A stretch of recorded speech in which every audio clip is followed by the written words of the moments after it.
Hello everybody. I am going to do another analysis video of one of my games played very recently. I just played in a league match with, normally the time control is 60 minutes for the game with a 15-second increment, but amusingly my opponent sent the wrong time control and I didn't realise until about 20 moves in. By then it was too late. This game was actually played on 60 minutes with a 1-minute increment, so you could get games that last 4 or 5 hours if we had used up the maximum amount of time. I love his name, Useless Website. He has, I don't think he's played on this website too much actually, maybe hence the name. So his rating is nowhere near his actual strength. He's about 190 ECF before they changed to 4-digit ELO system, which would put him at about 2200 FIDE. So very strong player. He's always playing attacking, interesting games. I think we've played about 3 times and I seem to have come off winning every time, but I've usually been in a losing position. So we'll see if history repeats itself here. In this game, he started with e4 and I played c5. Knight f3, e6. So essentially what I'm trying to do is, if he goes into a mainline Sicilian, I was going to take and then possibly play knight f6 and then queen b6, which is quite a fun system to play. It puts a lot of pressure on white, and with accurate play white's fine, but often black can equalize in practical human matches. However, for some reason, whenever I play e6 like this, I always forget that c3 is a move. And I wouldn't have gone into this line if I'd have been expecting c3. Because I normally, when the Alpine Sicilian, or the c3 Sicilian, is played, I don't like to play pawn e6 until later in the game, until after my bishop on c8 has already come to g4. But here it's impossible. So I do play d5, and he takes. And I did think about e takes, but then white can play d4, and it's a bit like a French exchange, except I've somewhat weakened my pawn structure a little bit. And at any time he could give me the isolated queen's pawn, which I'm sure is okay, but I didn't really want this. So I play queen takes d5 going into an Alpin, and he does an interesting move, knight a3. It's not the main line, but the idea is some of the time you do bishop c4 to attack the queen, sometimes knight b5 to go for the fork on c7, and other times the knight reroutes itself to c2 so that you can play d4 and not have to retake with the pawn, or if you do, it's defended enough. So knight f6, bishop c4, and I think because I'm unfamiliar with this opening, I think I made a mistake here. I should probably just go back into familiar territory with queen d8. Then if white castles, I can play this pretty much like a queen's gambit type position. At some point white's going to have to play d4. I can always take it. And in these types of positions, white sometimes just willingly accepts the isolated queen's pawn, because generally they're gaining enough space to make things fine for them. They have enough initiative to make up for the pawn structure weakness. The only slightly odd thing about the position for white is the a3 knight. So I may be able to play a6 here because they can't play a4 in this scenario. And if say rook c1, b5, bishop d3 is a favourite move.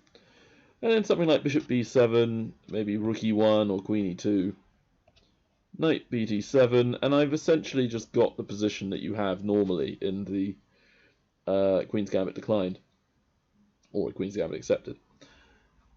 Black structure is very, very solid. It's probably like a touch better for white, maybe, if they can sort of keep their space advantage and a sort of small initiative. But it's much easier to play for black, I think. You know, black definitely knows what they're doing, and white may sort of flounder about with ideas. It would suit his attacking style, but it would also suit me as well, so I don't really mind this at all.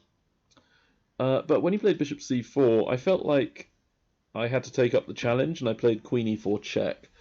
This was designed to either induce king f1, so that castling is no longer an option.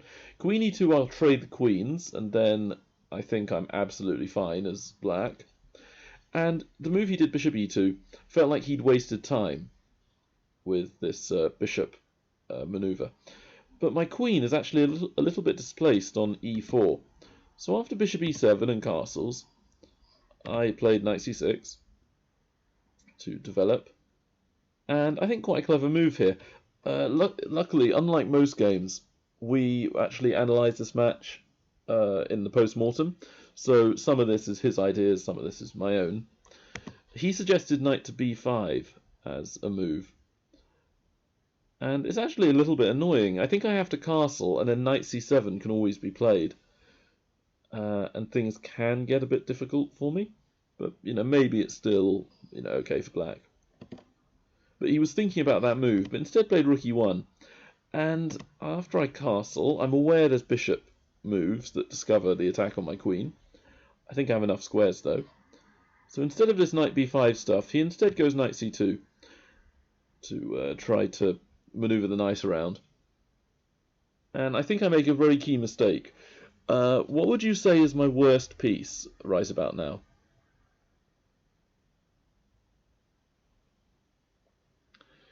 So there are maybe 3 candidates. There's my rook on a8, which, even though it's maybe one of the worst pieces, you can't really improve it this turn, so I wouldn't really be focusing on the rook. The 2 that I'm mostly focused on are my bishop on c8 and my queen, because I'm lined up with the rook. And I made a bad move. I made a pawn move that doesn't really do enough. I think my move b6 aims to fianchetto the bishop on b7, and then, play the position out, connect the rooks, etc. But I believe that queen g6 is probably the best move, because it improves the queen in the sense that it's not easy for white to attack it anymore. And then I could maybe fianchetto the bishop, or play rook d8, or something like that. So that, to me, looks better. My opponent afterwards suggested the move c4 very briefly, or he mentioned that he was looking at that move because of the en passant possibilities on d3. But the reason I didn't do this was bishop f1 is a very, very annoying move. If I go queen g4 h3, and my queen can't defend the pawn much longer, and if I go queen f4, then pawn d3, attacking my queen from the bishop on fc1.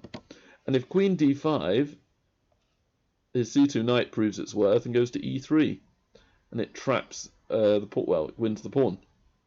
Queen gets kicked around a bit more, and then they can do bishop takes c4. But it was an idea I could use in the future, potentially. But b6 to me just looked really bad afterwards. Because after d4, I'd originally planned bishop b7, but what move had I missed? What can white play here?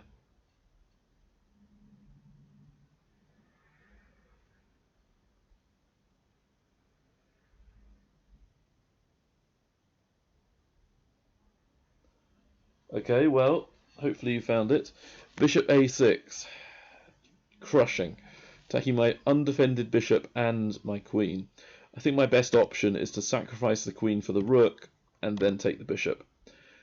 Even though material-wise it's only 1 point that separates us, with the rook and bishop worth 8 and the queen worth 9, I just don't think I have nearly enough to try and hold this. If I turn on a computer, I've modified it a bit so it gives multiple lines. Basically, all of white's moves are more than +1. Well, all the good ones, anyway. So I think over time, the evaluation will slowly creep up as we reach an ending. So I don't want to do this. It's not exactly desirable. That's when I realise I need to improve in some other way. So I play rook d8 to sort of pin the d4 pawn, put pressure on it, and the like. What I didn't realise was my opponent, who normally plays these offbeat openings and will play out of book a lot of the time, he knew this a lot better than me, because I'm basically the one who's playing on instinct. He knew or had seen a position which we reached here, where it's essentially a draw. Bishop b5 to attack the knight and the queen, so I have to go queen d5 to defend both. Then knight e3. If I do queen d7, what happens? What happens is, I go queen d7, I'm lining up with the bishop, which is not exactly helpful because knight e5 and I'm losing the knight, or getting two pieces for a queen if I do knight takes knight, and then do knight takes bishop after they take it, my queen. So I have to go queen d6 to stay guarding the knight. Then knight c4, again, queen d7 does not work. And my best move is actually going queen back to d5, upon which white can claim the draw. Well, not claim the draw, but white can essentially offer the draw, which is what he did. Knight to e3. Queen to e4 just looks unbelievably dangerous, and I don't want to play that move. And I can still go knight to c4 at the very least, making me repeat. So I do repeat the position, then knight c4. And the thing is that because I've beaten him every time, and also on my team match, I'm the highest rated player out of both teams. We have to keep our average ratings below a certain number. When we add up all our ratings together, they have to be equal under a certain number. And so what happens is, with our team, I'm on top board, but then to make up for the fact that I'm well above the average rating, we usually put a relatively weaker player than our opposing team on board 4, which is the lowest board. So I'm kind of under pressure to win my game to make it worth it for the team to have me. And if I just claim a draw on move like 17, it doesn't really feel like I'm playing for my side effectively. So I played queen c7, and I felt I was maybe a touch worse, but I thought it was okay. I can play this position out. I totally missed his move, bishop f4. It's a great move. It develops his bishop. It also attacks the queen. And he's now got greater development. He's kept his initiative. And I think I have to take the bishop. I didn't really even consider queen b7 for very long before I dismissed it. And I can't remember why I dismissed it now. I did have a reason. But apparently queen b7 might be very close to queen takes f4. Maybe queen b7 is a better practical try. I just felt this was so ugly playing queen b7. The computer seems to like either queen a4 or knight to e5, putting more pressure on me. And yeah, I mean, it's suggesting either knight b8 or bishop d7, but bishop d7 naturally looks a lot better. Ooh, and for a second there it said that bishop a6 was plus 3. It's now saying plus 1.5 plus 2. It does trap my queen, but then I get this incredibly complicated position where I attack their queen straight back using my d7 bishop. However, this is, a great deal better for white. And I don't really want to essentially be a piece down going into this line. It looks like I might lose the exchange if white does say knight takes knight, or even bishop takes queen might be okay, but knight takes knight looks better. I've lost a piece, so my queen's almost trapped. I might be able to go queen d5. That's possible. Then they move their queen, then I take their knight, and I've just about kept my head above water. Maybe is queen d5 correct here? No, queen d5 is like plus 3. It was mentioned briefly. Apparently I should take their queen. I think I lose the exchange after all this. Because if I take their knight, I lose the rook and then take their bishop back. If I don't take the knight and play rook somewhere else, it still gets taken. So I think I have to take it. Yeah, and then we get something like this. And this is, what, plus 2? Or plus 1.6, or whatever it is. But in practical terms, yeah, I think I can play on, but I'll be a lot worse and almost definitely lose the match.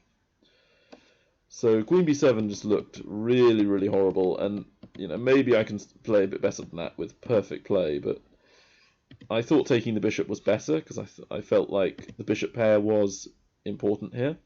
What I'm failing to appreciate is I can't actively develop the rest of my pieces. So after I play rook b8 to get the rook out of the way, knight c to e5, another great move by my opponent. He's getting his undefended knight into the center, controlling lots of squares. His queen's still lined up with my rook, but other than that, his position is very, very active and basically ideal. And I didn't want to lose one of the only advantages I had, which was the two bishops. So possibly bishop b7 is the best move, but then he can trade bishops and still be ahead with the initiative. So I played c takes d4, thinking he'd take me back with the pawn. Then maybe I can go knight d5 and just kind of hold it together. But he played another fantastic move, queen a4. Now my pawn is pinned, so now I'm the one who's got a pinned pawn on d4. If I move anything, I'll lose the queen. He's attacking the pawn on a7, so he's aiming at certain targets in my position. And I don't see how I improve my pieces without losing the pawn. So begrudgingly, I played a6.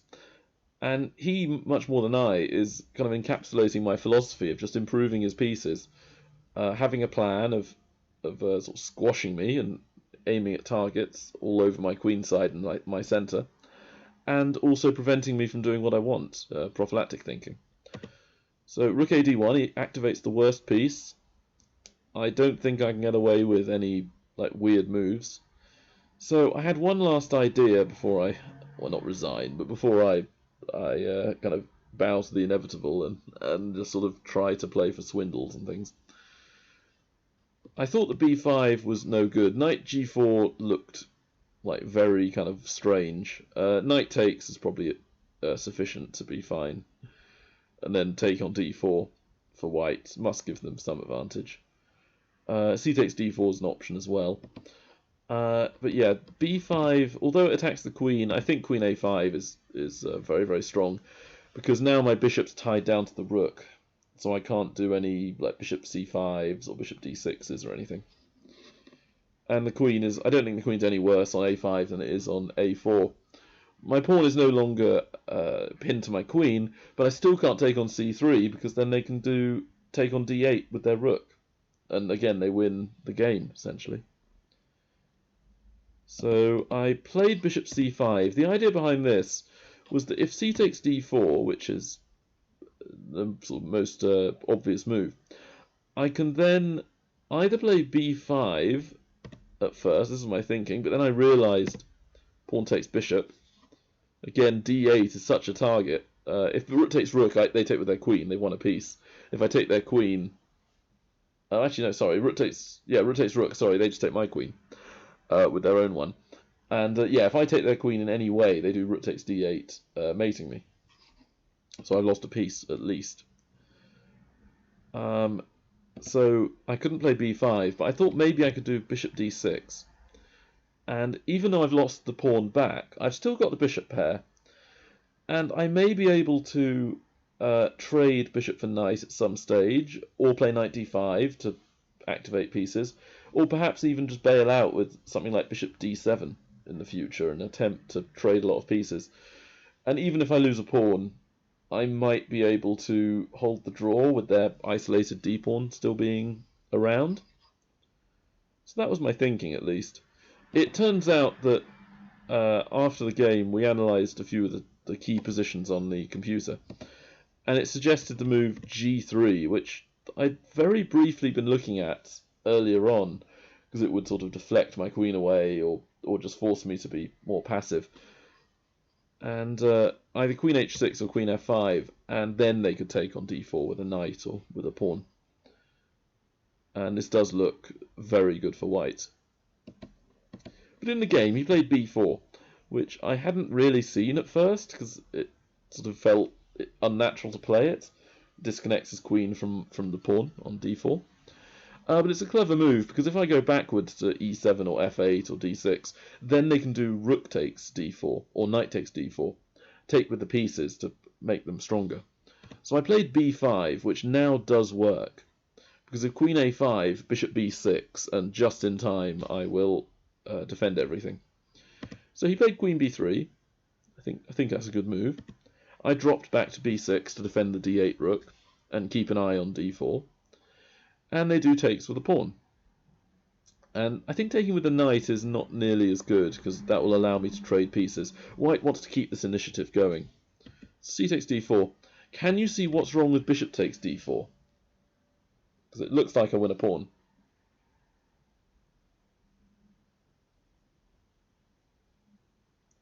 Just like earlier, g3.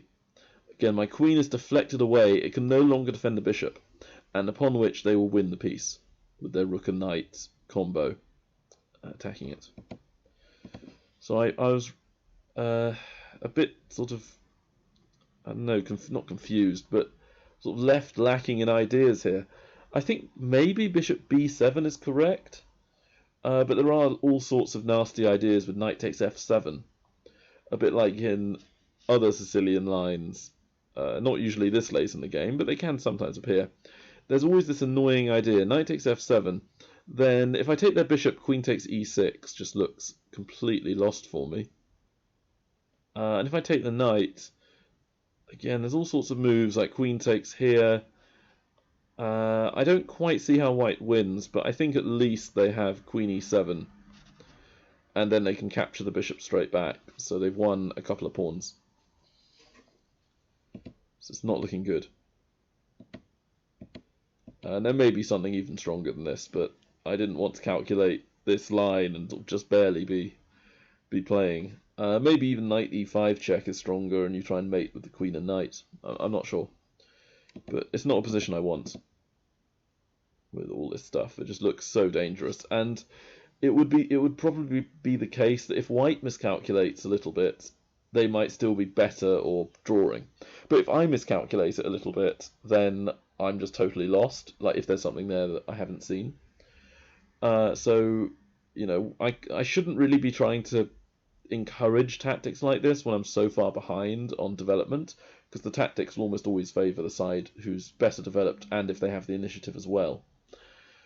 So I played knight d5, thinking I could hold the isolated queen's pawn, do the old, you know, blockading sort of Nimzovich plan, use my queen to defend f7, so improve the queen, give it the flight square of f6 if I'm attacked, and then also maybe play bishop b7 afterwards. And even though I've lost the two bishop advantage, I may still, you know, be dynamically equal, or possibly in the long term I may be better because of their bad pawn. That's my thought, but I completely missed their tactic. Can you find white's maybe not winning move, but white's move which gives them a much better position?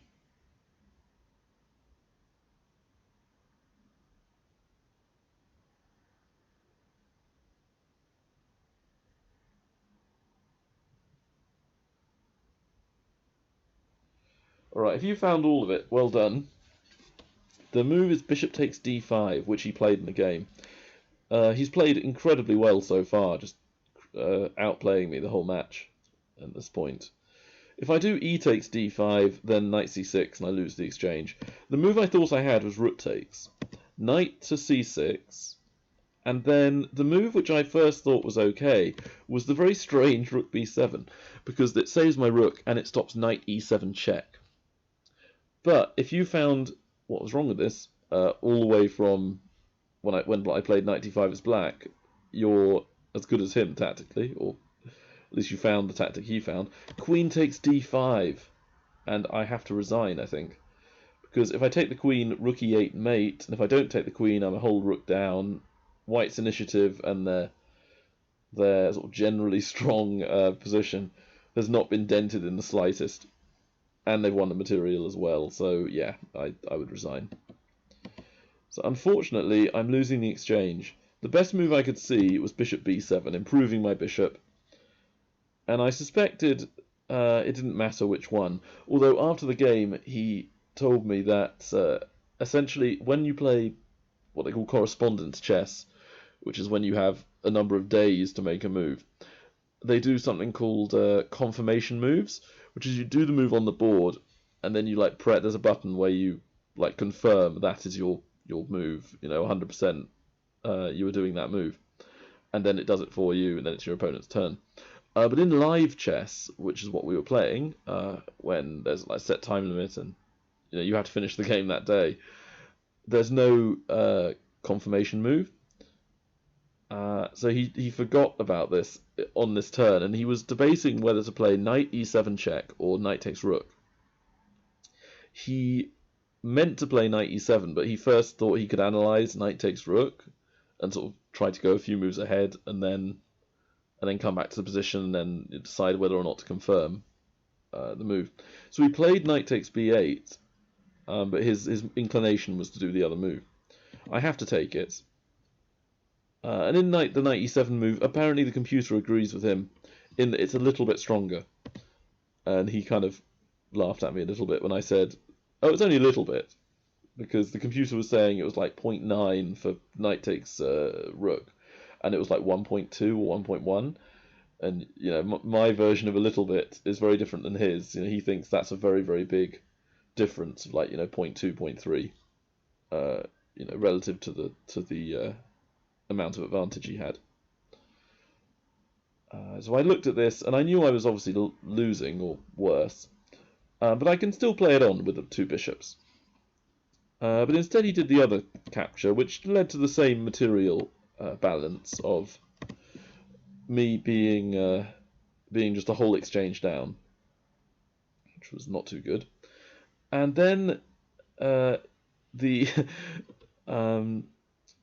I think it was the computer after the game, like wondering whether he played the right move or not. And it suggested a move like a3 or something, just not really, doing anything this turn, but just kind of shoring up, playing with no rush, no hurry. Because I can't really, launch a big attack or anything. But, maybe I have some small chance with like rook f5 or maybe like queen f4 again, and possibly I can gain some small initiative for the exchange. And that he could easily there could be lines where he blunders. So very naturally he doesn't want to play moves like a3, so he plays rook e5. Just trying to trade pieces, go into a winning ending. And I have quite a nice move, or at least what I thought was nice. What I'd analysed was the move rook takes pawn. Then if he takes the rook, I just take that rook on d4. But he played knight takes d4, which I think is correct. Queen takes e5. And the move I had missed was what he responded with next. Queen g3, which was an absolutely fantastic move. I was hoping for knight to f... Well, not hoping for, but the line I'd analysed was knight to f3, then queen to e2. And all of a sudden, his position is now, very complicated. He has to play practically perfect, I think, because rook f1, bishop d5, and I'm planning bishop to c4. And things are not looking so good for him. If he goes, say, queen somewhere, queen b1, let's say, bishop c4, if the rook moves away, which it may have to, I can then take on f2. So let's say rook d1, for example. Maybe I can get away with queen takes f2, king h1, and obviously have to make sure there's no rook d8 mate. So my bishop has to stay on guard. But I may have enough for the. I may even have enough with something like bishop takes a2, potentially, as long as there's not some sort of mating trick. I've got several pawns now for the exchange, and the two bishops as well, so I do have chances. But queen g3 was an excellent move from him. I don't think I can do much besides what I did. If bishop takes d4, queen takes queen, bishop takes, and then mate on d8. So I can't get away with taking the piece. And if I took the queen, it felt like I was getting nothing. So I played queen d5, trying to kind of hold it together. And we both analysed this really long line with queen b8. Although I got lucky because if truth be told, I forgot he could play queen b8 when I went queen d5. But then after I played it, I analysed So after I played queen d5 waiting for his move, I then analysed the same thing he had. We both came to a similar conclusion, but I kind of got lucky because I hadn't looked at it when originally playing my move. Bishop d8 is practically forced. Then he has to prevent queen takes g2 checkmate. So here, f3, e5, attacking the knight, so if he moves it, that's good for me. Then queen a7, e takes d4, rook takes d4, attacking my queen and skewering it to the bishop. Queen g5, and here, can you see how white probably gets a draw, but it may be like a touch better for black? So what's white's best move on the board?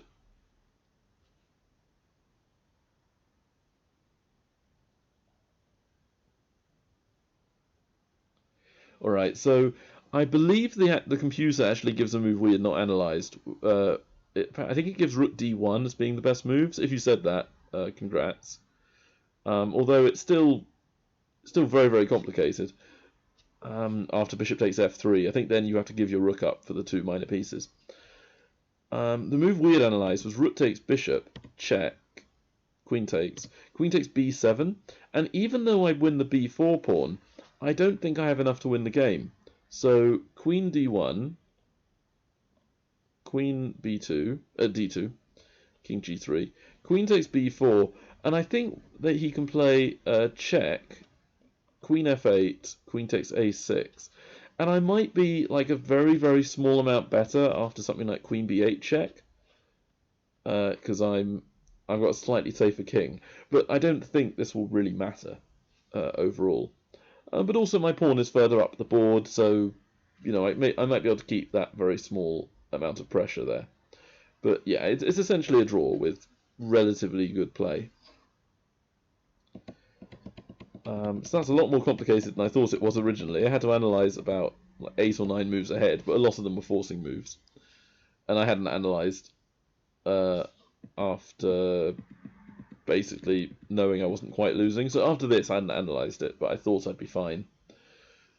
Like worst case scenario, if I play h6 and they take on a6, it would probably still be a draw with perpetual or something. Or you know maybe it's still a draw even if he has the extra pawn, because it's a backward pawn on the a2 square, which would be very hard to progress with. But anyway, he played, after I went queen d5, he had seen this as well. He played queen f3, and then I saw I could win a pawn, and I couldn't really see a good way to like keep the queens on. I know that queen d7 is a move, but yeah, he always has things like queen d3 afterwards. I just felt like white was starting to, maintain the initiative. So I played bishop takes d4, queen takes queen. Then the intermezzo, the Zwischenzug, bishop takes f2 check. He has to take with the king, and then I played bishop takes d5. It's very important to play bishop takes. If you do pawn takes, you've given yourself an isolated pawn. Yeah, it's a passer, but your bishop is then horribly trapped in. And I think I can resign after rook c1, because if I don't do anything about my bishop, rook c7 will win instantly. I'll play bishop a8 and then rook c8 check, winning. So I'd have to play something like d4 to give my bishop the square. But then after rook c7, the moment I move my bishop to safety, rook c8 mate. So I can't save the bishop and avoid mate. I have to lose one of them. So the best move is probably something like king f8, and then rook c7, I lose the bishop. So bishop d5, anchoring the bishop. For me to draw this, I have to make sure my bishop has some good anchoring squares on like c4, d5, and then try to get counterplay on the king side with like f5, g5, h5, push my pawns up. Which is vaguely what happened. So around here, I was hoping for a draw, and I can't play bishop takes a2 because I get mated, so I played f5. Which admittedly does allow for like rook c7 and stuff to try and cut my king off, but my idea was to play h5 and then or h6, and then walk the king around via h7 to sort of g6, g5, f6. But it might have been a very small inaccuracy. Maybe I should go g5. And who knows, maybe it's a huge inaccuracy. Maybe I've just lost here. What I was aware of, though, was the king can't immediately come to sort of e3 and then d4, because they drop g2. So they have to play g3 first. But he put me in check, which I'm not sure is the best move, because he wants to go to a8 and win my pawn, but his rook has to first go to c7, then to a7. So this may allow my king a tempo to move up. So I think maybe rook c7 was a better move first in this position. So rook c7. It's possible that I'm still okay after something like g5 or maybe h5, because after rook a7, h5, again his king can't really come up in time, and I can still take a2 anytime I like. In fact, I might take a2 first. Yeah, after rook c7, maybe I have to take a2. Then, yeah, rook c6 maybe, and then bishop back to d5, rook takes, king f7. So maybe this doesn't really matter too much. So very, very technical ending. It's it's so, like, a lot of these moves are kind of so sort of similar looking to each other. They kind of transpose, but there might be a small nuance here or there. So perhaps rook c8 is actually one of the best moves. He played a3 to keep the pawns on. If I can trade off enough pawns, it will be a draw. King f6. I have to keep improving the king. My bishop can't really improve. So now I push h5. If I push the g pawn, he takes h7. Comes across. I can't prevent myself losing a pawn. So I have to try getting my king side up, as I said earlier. Get the king side counterplay going. Rook a6. Then here, I had to play very, very carefully. If I play a move like f4, or g4, or h4, or e5, or e5 is illegal, but yeah, something like f4, let's say. What's the best move for white, or what's the move which makes white's life easiest?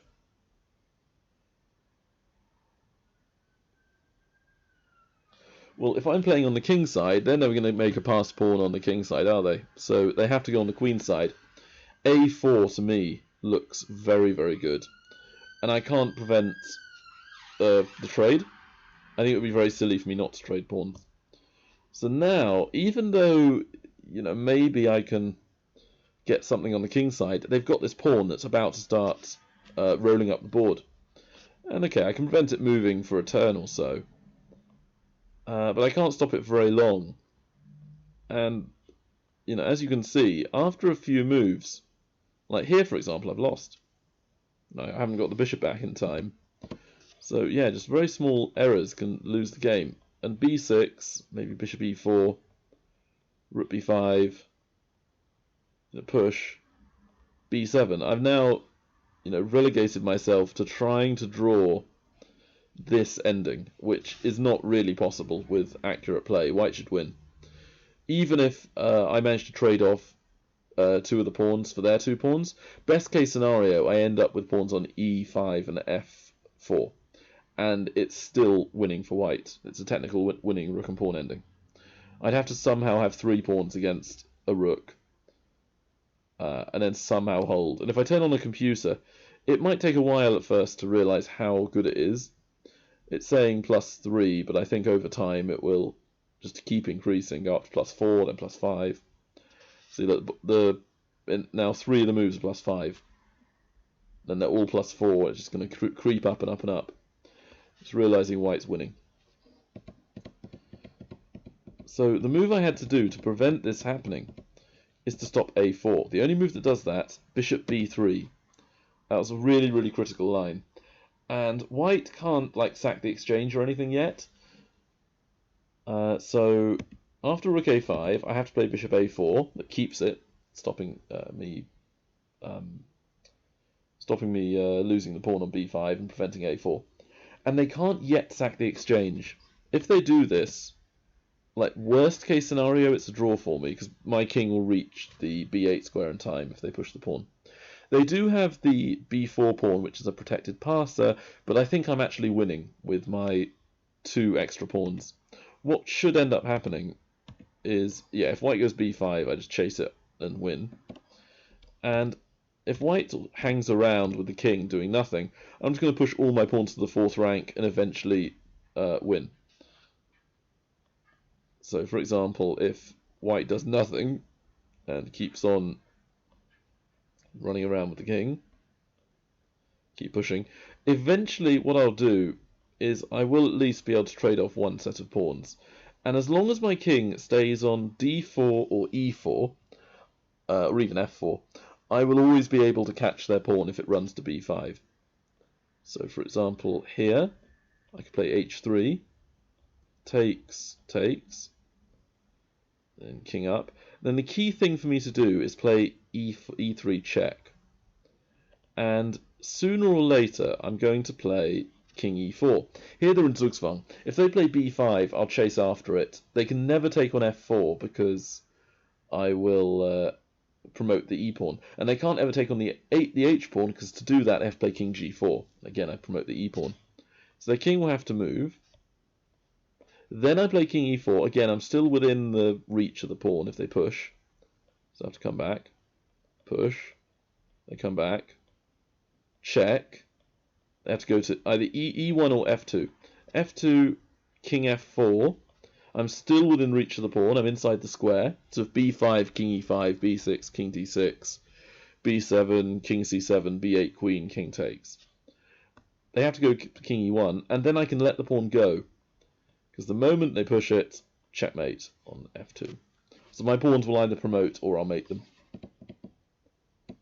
So going back to the original position, they cannot sack the exchange at any point really, which is my lifeline. He played king e3, which is a perfectly good move.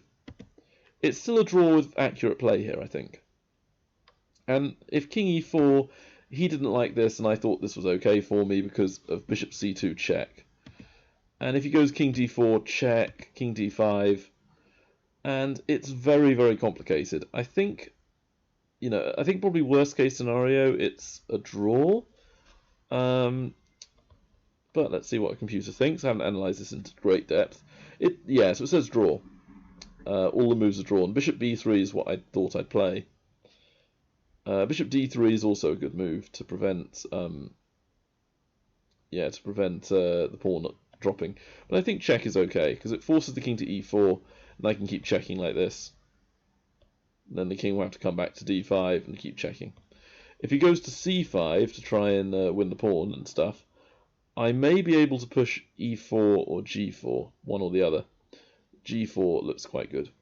And then, even though they might take the pawn, it's a bit too late, I think, to do this. Because if king takes, or rook takes, suddenly I'm winning because my pawns are so far up the board, and their rook can't adequately prevent them. It takes the computer a while to realise it, but now it's saying -6. So winning for black. So, strangely enough, my kingside counterplay is very, very effective. Their king has to kind of stay over on the king side, and their rook alone can't beat my queenside pawn and the bishop. So, again, probably a draw with accurate play. But I play f4, king e2, e5, rook a8. I think a very good move for white, trying to win one of my kingside pawns. So first I just make sure the king is close enough to them all. Rook h8. Now here, critical position. Do you play pawn h4, move the king to guard the pawn, or do you play e4 and totally ignore it and try and push your pawns up?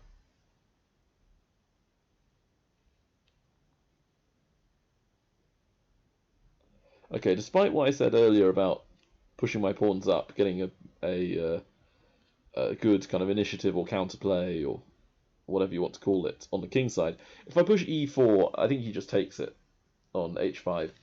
I don't see how that really helps me. Even though I have a passed e-pawn, I think the king can always blockade me on e1 and place at h3 or something, and I can never really prevent a draw. So there's no reason for me to lose a pawn like this and just impede myself. I can always do e4 later. And king g6 is just a bit too, passive for me. Maybe it's fine, but king g4 is the only king move I'd be looking at. But then h3 check. Very, very annoying move. if I go king g3, it will trade off at least 2 of the pawns, which I know I wanted to do earlier, but the thing is that I may lose more than 2 pawns. So if king h4, rook e8, I'm lost, losing a pawn for nothing. So king g3 is basically forced. Rook h5, king takes, rook takes, king takes, rook takes. And I'm going to lose the, or even king f3 first. But I'm going to lose the e5 pawn and the f4 pawn. And then they could always sack the exchange and win with their extra material. So I think the only move I can play is pawn h4 to keep all my pawns guarded. And again, I'm thinking it's a draw. I don't think I really have chances to win this. But rook c8 might be a very small inaccuracy. Again, it may not matter. But it allows me to go king e4. So this move is fine. And I think probably best for white is to just accept the draw. Rook g8, king f5. And yeah, maybe something like h3, or, you know, again, they maybe check me.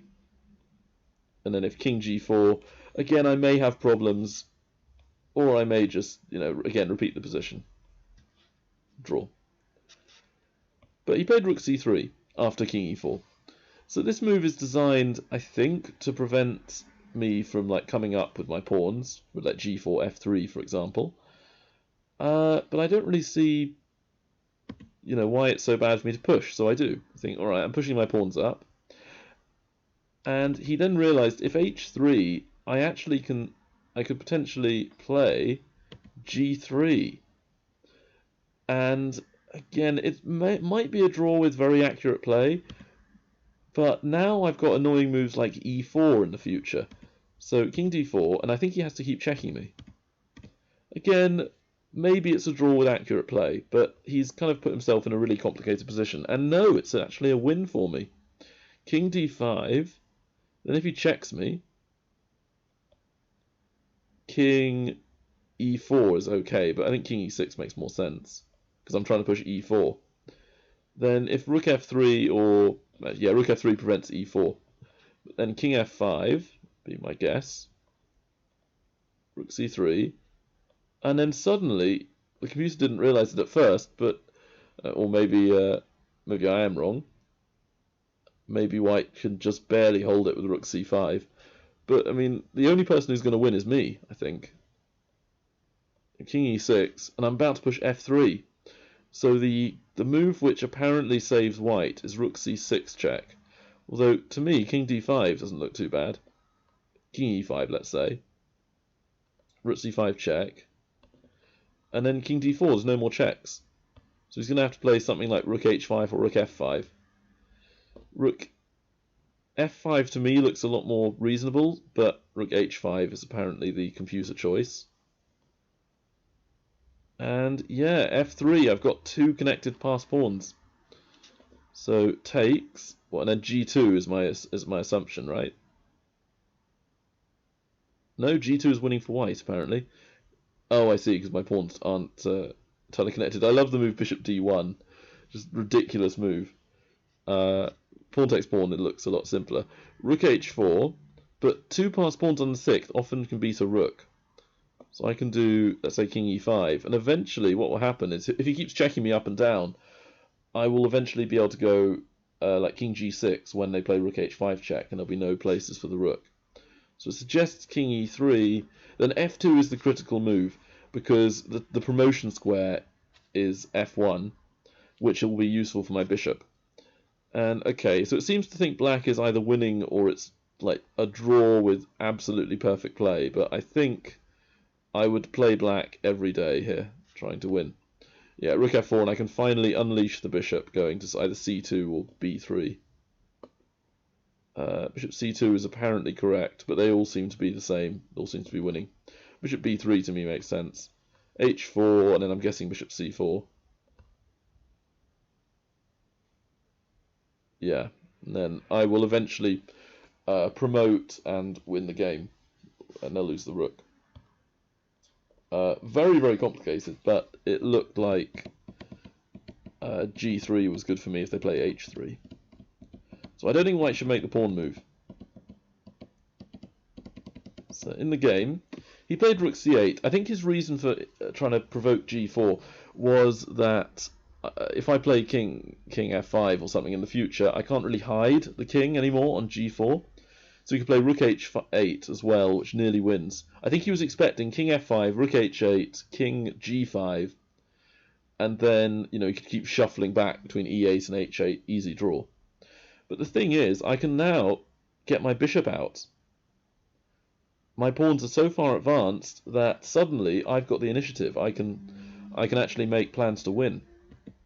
Plays rook h8, bishop check, and apparently this is I think it might be a draw with literally perfect moves from white. I won't go over the computer again, but I think the line was king f2. I check. Then if he takes, it's actually a win for me, I think. So he has to play the very strange move king e1, because if I take on h2, he can take on h4. So the line I'd looked at was king to e3, and so did he. Rook takes, then e4, takes f3, and I think this is actually a win for white if I'm not very, very careful. So the line I had to do, which I don't know whether I'd have found in the game, maybe I would have done, is I think I have to go king d4, rook takes, pawn takes, rook takes, then e4, and this way I don't lose a pawn out of this this thing, or at least I don't lose two pawns side by side. So eventually what will happen is he won't be able to have a passed g pawn, and this is just a draw, but a very, very complex one. I had to go bishop b3 and then bishop c4, and we repeat the moves and draw. But very, very precise play needed in that line. And who knows? Maybe I'd have found it, maybe not. Maybe he'd have gone wrong. Who knows? But this did not happen. He played an inaccuracy here. He played king to e1 first, so that I don't have g3 gaining time. But unfortunately, this leaves my pawn structure more flexible. What do I play here for black?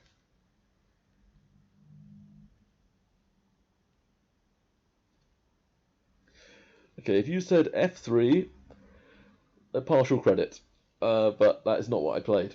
I first have to improve the king e3.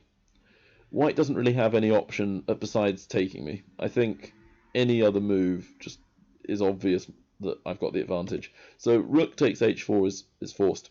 Now I can play f3, and there's no rook takes g4 because f2 check and then promotion. So rook h3 is also out the question because of the g4 pawn. So he has to take me. I take back, and because of that pawn on e5, he can't even play anything like some weird move like rook f. Well, rook f4 wouldn't work anyway because of the king. But he can't play anything on the f file. King d1, there's no clever move there because f2, rook h3 check, and then like king, e4, and there's no way for him to stop my pawn promoting. So he has to go rook h3, pinning the pawn. But then I have a Zugzwang, e4. And what's incredible about this position is that he has no move. If he does something along the lines of king to d1, I could always go king f2, king g2, and then promote. I could also just waste his time with moves like bishop d3, king e1, bishop e2, and then his king is stalemated essentially. So he then has to make a move. But again, I could just play king f2, which is easier. If he moves a pawn, I take it, and then I have another passer. So he has to go rook g3, and here's the critical point. He's on what's called the short side in rook and pawn endings. He cannot check me anymore. King f4, rook g6, e3, and unfortunately, after this check, he can't stop f2. And after this, have a look at the position. Do you think it's a win for black, or do you think it's a draw? Because I've now suddenly given myself lots of difficulties.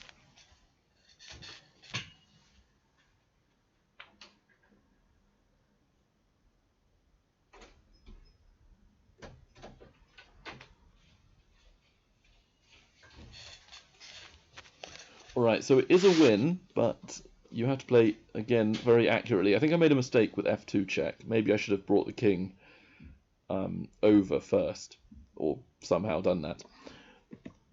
I went king d3, h5. And unless you're a supercomputer, which found a move I could not find, there are two winning moves for black. I could not find the second one, but I could find the first. So, what is black's one of black's winning moves?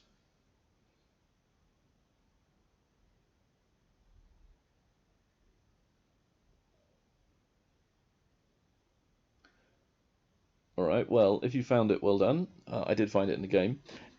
The move I found was bishop g8, because you need to prevent the pawn pushing up.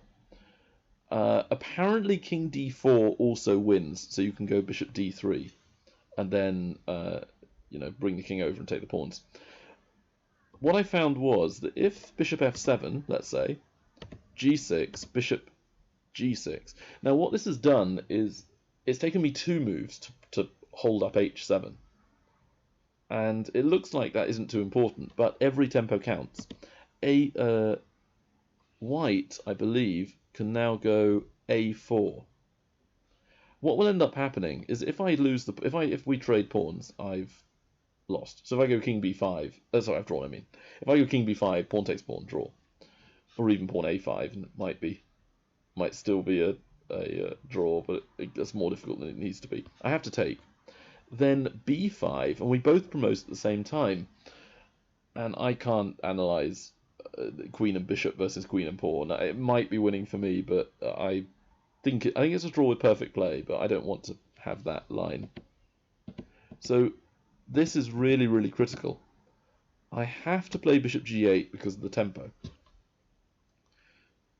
Now, king e1, king c4 is what I thought I had to play. Apparently king c3 wins as well for some reason. I think the reason is that if I go king c3, again, white has to do a4, so best chance. I take, and then I promote with check. So they get to b7, then I check them. And then I can go around and win all their pawns and win the game. Like this. But I hadn't seen that. I thought king c4 was easier because what would happen is, if they play a4, I take it, which is what happened. Then they can't play b5 because I take it. But king d2, how do you win this as black?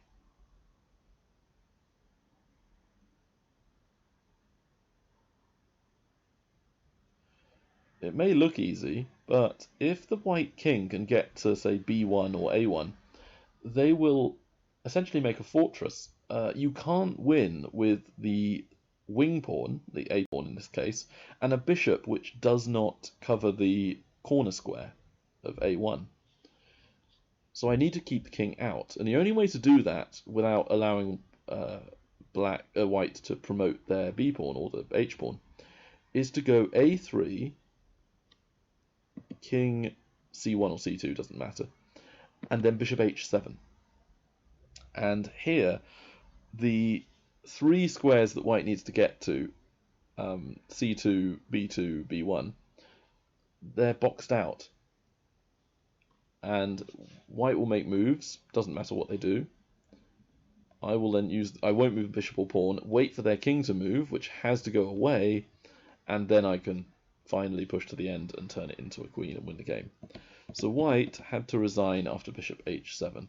So I won the game with one tempo. If their king had been on b1, it would be a draw.